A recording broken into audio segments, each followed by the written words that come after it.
कोई भी प्रधानमंत्री डरे उन लोग को खुली छूटे नहीं देता था कि परमाणु भड़काइए, क्योंकि अगर फूस हो गया, देखिए भड़क के सक्सेस हो गया तो किसी की बात की औकात नहीं फिर कुछ बोले, भड़का दीजिए उसको, उसके बाद कौन सी बोलता है, ले तो कौन सी नहीं, लेकिन अगर भड़काए और फूस कर गया तब तो पिटा जाएंगे। जापान पर परमाणु बम मार दिया था अमेरिका, जापान चुपचाप देख लिया था। जापान के पास परमाणु बम रहता ना, अरे बाप रे बाप, उनको तो दिखाया रहता जापान वो मारा रहता ना जिसका कोई नहीं। गलवान में चीन घुसा है ना, छोटा अटल बिहारी वाजपेयी रहते तो बता रहे, तो दिखने में बुढ़ा थे अटल बिहारी वाजपेयी, यहाँ पे बड़े बड़े जवान लोग का छक्का छुड़ा देते थे बॉर्डर पे। उन्होंने खुला छूट दिया एपीजे अब्दुल कलाम को, कहा कि आपको हमारे परमिशन की जरूरत ही नहीं है, आपको जो करना है करिए, हमको नहीं, हमको बस परमाणु बम चाहिए, हमारी सरकार रहे चाहे सरकार गिर जाए। और रियलिटी में है, भारत में अटल बिहारी वाजपेयी अगर परमाणु परीक्षण न करते तो भारत पर अमेरिका सैंक्शन नहीं लगाया रहता और अटल बिहारी वाजपेयी की सरकार नहीं गिर जाती। लेकिन अगर वो अपनी सरकार को सोचते तो कोई भी शिक्षक मंच पर खड़ा होकर किसी प्रधानमंत्री का खुलेआम तारीफ नहीं कर सकता, वरना कितने प्रधानमंत्री आए कितने गए किसी के लिए शब्द नहीं निकल रहा है। 1974 में इंदिरा गांधी ने डिसाइड किया कि हमें क्या बनाना है, परमाणु बम बनाना है। कब डिसाइड किया इन्होंने, 1974 में। बट उस समय हम लोग उतना डेवलप नहीं थे, तो हम लोग यहां पर मई 1974 इन्होंने पोखरण में परमाणु परीक्षण किया, लेकिन गलती से वो उतना सक्सेस नहीं हुआ जितना होना चाहिए था। उस परीक्षण का जो नाम था, उसका नाम था स्माइलिंग बुद्धा। क्या नाम था? स्माइलिंग बुद्धा। तो हो गया बात वही, भड़कइबो किए लोग, फूस दे करके रह गया, पकड़ा गए हम लोग। अब अमेरिका हम लोग पे दबाव बना दिया। अमेरिका ने एक नियम बना दिया सीटीबीटी और CTBT, comprehensive test ban treaty. कोई भी व्यक्ति परमाणु बम का परीक्षण नहीं कर सकता है, और बैन लगा दिया, ना आपको जल पे परीक्षण करने देंगे, ना थल पर परीक्षण करने देंगे, ना हवा में परीक्षण करने देंगे, पूरा बैन लगा दिया। और एनएसजी बना दिया, national supplier group, nuclear supplier group, कि कोई भी देश भारत को मतलब यूरेनियम नहीं देगा। तो हम लोग पास यूरेनियम नहीं था, चोरी छुपे हम लोग यूरेनियम मंगाते भी तो सीटीबीटी था, परीक्षण करने नहीं देगा। भारत ना एनएसजी को माना है ना सीटीबीटी को माना है, और एनपीटी लगा दिया, न्यूक्लियर नॉन प्रोफिलरेशन ट्रीटी, नाभिकीय अप्रसार संधि, की कोई भी देश दूसरे देश को मतलब टेक्नोलॉजी नहीं बेचेगा कि परमाणु बम बनता कैसे। मतलब साला चोट्टा चारों ओर से घेर दिया। कभी कभी गरिया देते हैं यार, क्या हम मशीन थोड़े हैं कि जो सेट कर दिए वही बोलेंगे। देश पे बात आती है तो हम सब भुला जाते हैं। तू दोस्त है ट्रम्प है कि बाइडेन है, सोच रहा बाहर में जा तू कोनो चीज हो। या पहले हमको मतलब तुम बनाओ परमाणु बम, कोई दिक्कत नहीं, हम लोग दिवाली वाला धुकधुकुआ बनाएंगे।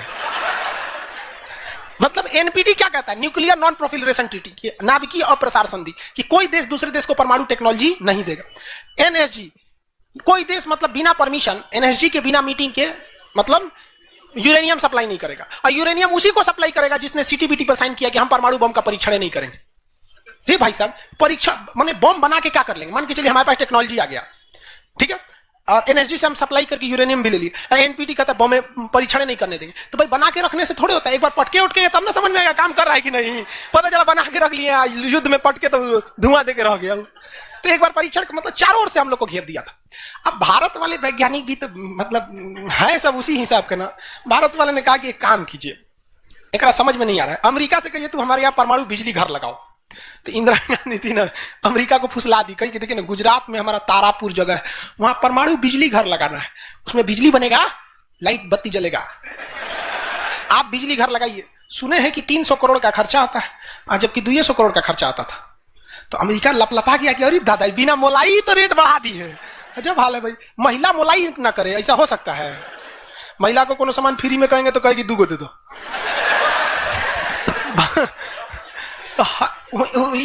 अमेरिका ने सहयोग कर दिया, हाँ हम पूरा परमाणु बिजली घर बना देंगे, बिजली बनेगा आपके यहाँ, भुक लाइट जलेगा एकदम। तारापुर में 1972 में बिजली घर लगा दिया। अब बिजली घर चलेगा कैसे? इंदिरा गांधी कहा यहाँ यूरेनियम नहीं है, एक काम कीजिए जो बिजली घर लगा है ना उखाड़ के ले जाइए, अपना ठेका कैंसिल। का अरे पगली कही तो पैसा दे, तो पैसा कौन सी का, ये तो कौन सी तू बनी ले एनएसजी कि हम यूरेनियम नहीं देंगे, कहा चाह तुमको दे देंगे, कोई दिक्कत नहीं। अब वो यूरेनियम लिया था हमें बिजली घर में भड़काने के लिए।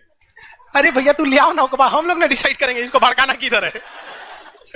इधर आया 1972 में तारापुर में, उधर तैयारी चल रही थी 1974 में, हम लोग ने उसमें से निकाल के इसमें भड़का दिया। बाद में पता चला गलती हो गया, अमेरिका होशियार निकला, जो यूरेनियम बिजली घर में लगता है वो 20% इनरीच रहता है, अब परमाणु बम में 80% इनरीच चाहिए होता है। हमसे गलती हो गया, ससुरा जातो गया भातो ना मिला, भड़काइयो दिए, बदनामो हो गए लोग, सब सतर्क हो गया, सब हरक गया, सब देहात में बोला जाता है ना, हरक गया सब। ले भाई हम लोग को पता नहीं था, हम लोग कच्चे मसाला पे भड़का दिए थे लोग। अब क्या हो, इस सब 75 को नियम लगा दिया, हम लोग को कोई देता ही नहीं था। तो बस अब भारत में वैज्ञानिक, इंदिरा गांधी ने प्रोग्राम को कैंसिल नहीं किया, कहा कि बनाइए। अब भारत में धीरे धीरे आगे गए, एक से एक वैज्ञानिक मिल गए सब।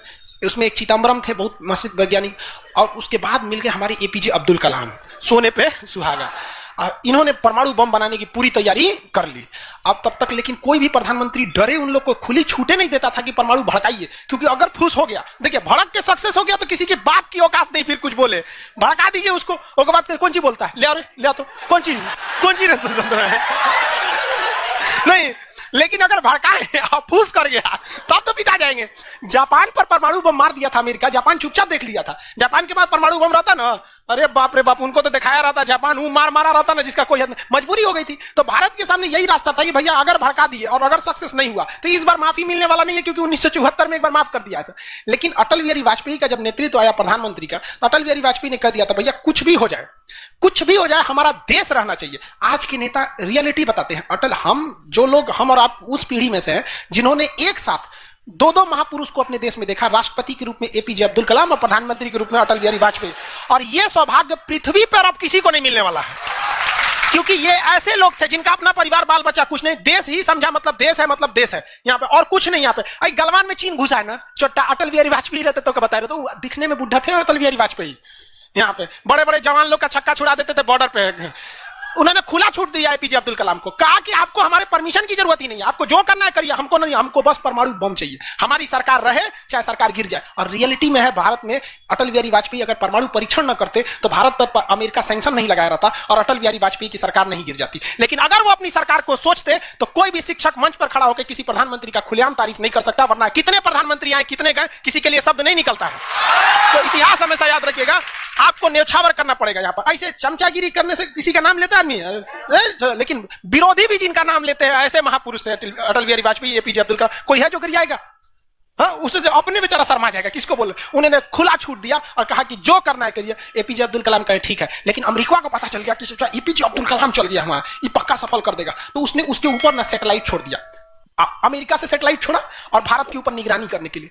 अब यही गलती कर दिया अमेरिका से। सुना, एपीजे अब्दुल कलाम को फुसलाने के लिए नासा बुलाया, आइए नासा आइए, तो एपीजे अब्दुल कलाम चल गए और कहा कि देखिए कितना बड़ा बड़ा मशीन है नासा में। ऐसा ना इंडिया में है, टूटल फूटल स्टेबलाइजर रख ले रहता है, स्टेबलाइजर का नट उड़ जाता है तो पिलास से दाब के करता है। कहा वहां वैज्ञानिक बने, यहाँ आइए हम आपको नासा का हेड बना देंगे। यहाँ पर कहा कि ठीक है, हम नासा का हेड हम क्या करेंगे, हमारा कौन है, ना बाल बच्चा ना कुछ, एक को चीज है मेरे लिए, मेरा दुनिया में कुछ नहीं है, केवल और केवल मेरी भारत माँ है, आप वो भी छीन लेंगे हमसे, ऐसा थोड़े हो सकता है। उन्होंने कहा नहीं, और यही सोच रहा उससे गलती हो गया। वहीं पर उन्होंने देख लिया था कि अमेरिका ने भारत के ऊपर क्या लगा रखा है, सैटेलाइट मॉनिटरिंग के लिए, और वहां पे उसने अमेरिका की सबसे बड़ी गलती हो गई। यहां आने के बाद उन्होंने बता दिया, देख भैया हम जो काम कर रहे हैं ना, सारा अमेरिका क्या कर रहा है, सैटेलाइट से देख रहा है। तो सब वैज्ञानिक का ले भड़काने से पहले तैयारी करना पड़ता है 1.5-2 महीना की। अब क्या किया जाए, तो कहा कि देखो भाई, इस अमेरिका की जो सैटेलाइट जाता है ना, दोबारा घूम के आने में ना लगभग 1-1.5 घंटा का गैप हो जाता है। इसी बीच में जो करना है करो। कहा कि 1.5 घंटा में कौन सी करेंगे। तो अटल बिहारी वाजपेयी ने खुला छूट दिया था किसको, एपीजे अब्दुल कलाम। एपीजे अब्दुल कलाम ने कह दिया ना कि एक काम कीजिए, ऐलान कर दीजिए कि यहां मिलिट्री एक्सरसाइज होने जा रहा है, सेना यहां युद्ध अभ्यास करेगी, कैसे युद्ध लिया जाता है, एकदम ओरिजिनल युद्ध का मैदान। अब युद्ध में कहीं घर बन रहा है तो कोई पूछ रहा है काहे लिए बन रहा है, इसी पे जब बम मार के प्रैक्टिस करेंगे। घर नहीं बन रहा था, वो इसलिए बन रहा था कि परमाणु बम कितना खतरनाक होगा। लोगों को लगा कि फौज इस पे मार के देखेगी कितना तबाही मचा रहा है। भाई साहब बकलोल, वो तैयारी अब्दुल कलाम ने करवा रहे थे कि जब फोड़ेंगे तो देखेंगे कि घरवा उधियार है कि नहीं। तो लोगों को लगा हम मिलिट्री एक्सरसाइज कर रही है, सब चीज काम हो गया। लेकिन अमेरिका को कहीं ना कहीं भनक लग गया, क्योंकि हर घर में सतयुग से कलयुग तक साले विभीषण हर जगह मिलते हैं।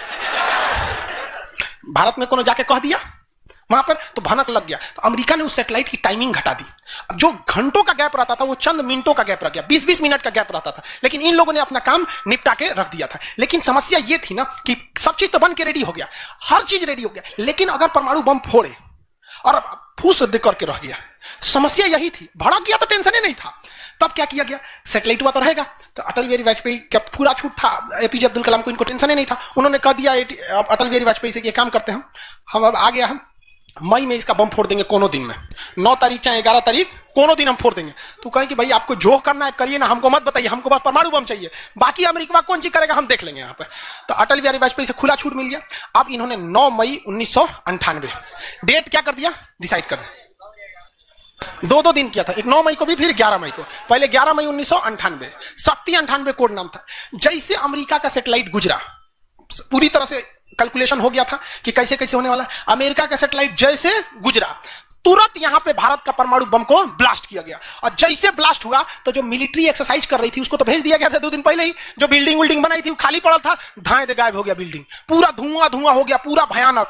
अब परमाणु बम क्या हो गया, लगभग सफल हो गया। वैज्ञानिकों को लग गया था सफल हो गया, लेकिन भाई अब ये फोड़े अभी कैसे पता चल जाएगा सफल हो जाएगा? आप अंदाजे ना बता सकते कि भाई इतना तबाही एक अच्छा ही बम ला सकता है। लेकिन तब तक सैटेलाइट उसका घूम के आ रहा था और पकड़ लेता तब क्या होता? मान के चलिए पकड़ लेता, अब पता चला कि सफल नहीं हुआ, खाली धुआं कर दिया, गड़बड़ हो गया। तुरंत अटल बिहारी वाजपेयी को फोन किए एपीजे अब्दुल कलाम कि तुरंत आप मौसम विभाग को कहिए कि राजस्थान में भयानक तूफान आया है, कोई नहीं जाएगा। अटल बिहारी वाजपेयी ने तुरंत घोषणा करा दी, राजस्थान के लोग अपने घर में रहे, बहुत भयानक तूफान आया है। अब उसका सैटेलाइट आ रहा है तो देख रहा है धुआं धुआं हुआ है, तुरंत मैसेज भेजा नासा में, धुआं हो गया यहाँ पे। काहे मतलब धुआं हुआ, तूफान आया है वहां पे। तूफान आया है। वहां से चला गया, तब परीक्षण देखा गया, एकदम सक्सेस। अब टेंशन ही नहीं है, एक और फोड़ दो, 2 को फोड़ दिया गया, पूरी तरह से सक्सेस हो गया। और ससुरा अमेरिका को अभी तक पता है कि वहां तूफान आया है, अरे वहां दूसरा तूफान आया है। अब भारत में कुछ भी कहिए तो डर तो लगता है, भाई अमेरिका बहुत खतरनाक देश है। आज हम लोग भले शक्तिशाली हो, 1998 में हम लोग को पाकिस्तान आके दिखा देता था, 99 की करगिल वार याद कीजिए। आज हम लोग बहुत आगे निकल गए, लेकिन उस समय बहुत पीछे थे हम लोग। अब डर तो था ही। अब भारत के प्रधानमंत्री सब राष्ट्रपति सुखपुकारी थे, अमेरिका क्या करेगा ओके पते नहीं। 9 तारीख बीत गया, 10 तारीख बीत गया, पता ही नहीं चला अमेरिका को। अटल बिहारी वाजपेयी अब्दुल कलाम से पूछे कि महाराज तो सोचा कुछ सुखबुगाइए नहीं रहा, तो करे ओकरा पते ना चला। एक काम करते हैं, आप धड़ल्ले से फोड़ देते हैं, क्या फायदा है हम? तो फिर 11 मई को 3 गो और फोड़ दिए, 2 गो गायब करके। जैसे परमाणु बम निकला धाम से फोड़े, पता ही नहीं चला दूसरा। लेकिन भाई धड़ाधड़ 5 गो फोड़ दीजिएगा तो पता चल जाएगा कि नहीं पता चल। ये डाउट हो गया पाकिस्तान को, जनते का है। हम लोग फोड़ रहे थे यहाँ पे, अब भूकंप आ रहा था यहाँ। फोन किया अमेरिका को कि पकड़ो, आंधी उंधी ना उठ लो, फोड़ दिया परमाणु बम। अमेरिका सोच रहा माथा फोड़ रहा है अपना, कह रहा है कि अब क्या करें हम। यहाँ पे नासा वालन को गरियाया गिरे चोट्टा कहीं का, तू लोग को सैटेलाइट लगाओ, आई लगाओ वहां पे। कौन सी देख रहा था लोग वहां पे? कह रहा कि हम तो बोलबे किए थे कि उधर दुका उठाया था, आपने ना बोले थे कि आंधी उठा ले वहां पे। अमेरिका आग बबूला हो गया और तुरंत अमेरिका का प्रतिक्रिया आया कि भारत को इसका बहुत भारी कीमत चुकानी पड़ेगी।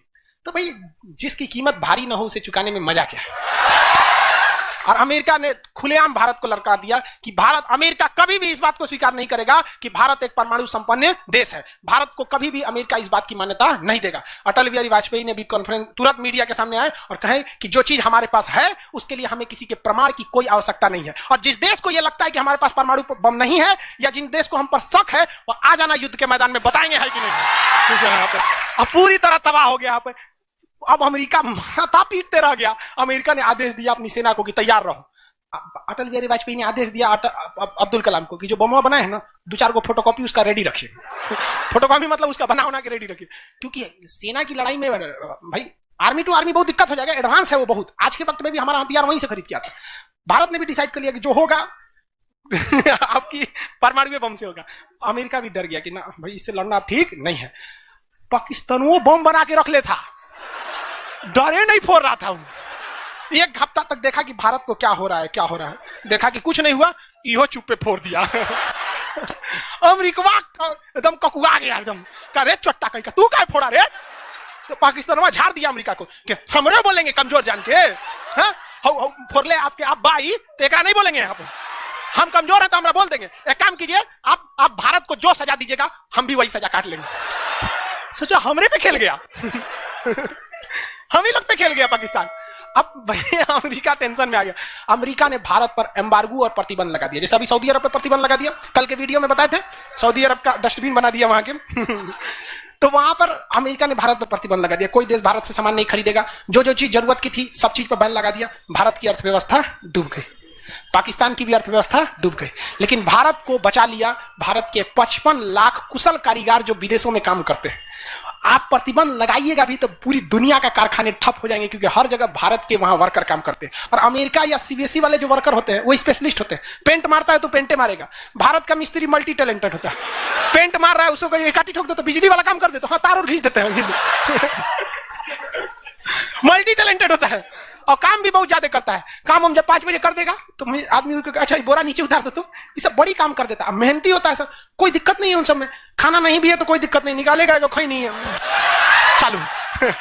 तो पूरी दुनिया से भारत को पैसे आ रहे थे। पूरी दुनिया भारत में क्या, भारत के हजारों वर्कर लाखों काम कर रहे थे, भारत में पैसा आ रहा था, तो हमारी अर्थव्यवस्था पे उतना भयानक प्रभाव नहीं पड़ा। लेकिन पाकिस्तान की अर्थव्यवस्था तबाह हो गई। इसकी यहाँ के कोई वर्कर को ले भी नहीं जाता है। अरे छोटा कम मार करेगा, कोई ठीक है नहीं है यहाँ पर। ये सब इतने बड़े बैल होते हैं सब पाकिस्तान वाला। अगर पाकिस्तान के एक मोहल्ला से 5 आदमी विदेश गया है ना, वहां अच्छा से हंसी खेसी से ड्यूटी कर रहा है, अगर उसके परिवार में यहाँ झगड़ा होगा ना, तो दोनों वहां झगड़ा कर लेगा सर। तो अब्बा काहे मर लो, हमारी खाला को मार कर ले। उसकी अर्थव्यवस्था पूरी तरह से बर्बाद हो गई। अब पाकिस्तान के साथ अजीब सी दिक्कत था, अमेरिका अर्थव्यवस्था बर्बाद कर दिया। लेकिन पाकिस्तान भाई साहब, हरामियों में नोबेल पुरस्कार मिलता तो हर साल यही लाता। इसने कहा कि एक काम करते हैं, अमेरिका ने हमको ऐसा बर्बाद किया है कि परमाणु बम होने के बावजूद हम तड़प के रह जा रहे हैं, हम भी अमेरिका को तड़पाएंगे। यह कहता है ना कि हम किसी से खरीद नहीं सकते हैं, व्यापार नहीं कर सकते, एक काम करते हैं, हम परमाणु बमें बेचते हैं। सजरा उत्तरी कोरिया को बेच दिया, किंग जोंग पगला को देखे, उसका टेक्नोलॉजी पाकिस्तान दिया है, सद्दाम हुसैन को, ईरान को, सबको बेचने लगा। कि सारा थ्योरी ले आके देखता था कि देखिए ऐसे ऐसे परमाणु बम बनता है, लीजिए 20 करोड़ दीजिए जाइए। अब अगला हिसाब, 1 महीना तो काटेगा आदमी, अगला हिसाब देखे। अमेरिका कर रहा है, पाकिस्तान में छोटा क्या कर रहा है, क्या कर रहा है, मरे हम भूखे मरे, आप प्रतिबंध हटा दीजिए, नहीं तो हम इसको फेसबुक पे डाल देंगे।